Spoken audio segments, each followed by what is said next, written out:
Hi అండి, నమస్కారం.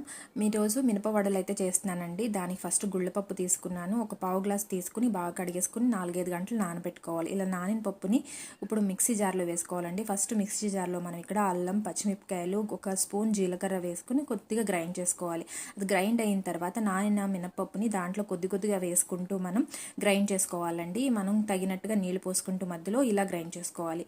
ఇలా గ్రైండ్ అయిన పప్పులో కొద్దిగా సాల్ట్ వేసేసుకొని బాగా బీట్ చేయాలండి. ఇలా బీట్ చేస్తేనే మనకి మినప వడలు అనేది గుల్లగా వస్తాయి. నేను ఇక్కడ సోడా యూస్ చేయకుండా వేస్తున్నానండి, అయినా కూడా గుల్లగా వస్తాయంటే మనం ఇలా బీట్ చేసుకుంటే ఎంత చక్కగా బీట్ చేసుకుంటే అంత గుల్లగా వస్తాయి. చెక్ చేసుకోవడానికి మనం ఒక గ్లాస్లో నీళ్లు పోసుకుని కొద్దిగా మినప్పుండి వేసుకోండి. అది తేలిందంటే కరెక్ట్గా ఉన్నట్టండి. ఇప్పుడు రౌండ్ ముద్దలు తీసుకుని చేతికి కొద్దిగా వాటర్ అప్లై చేసుకోండి.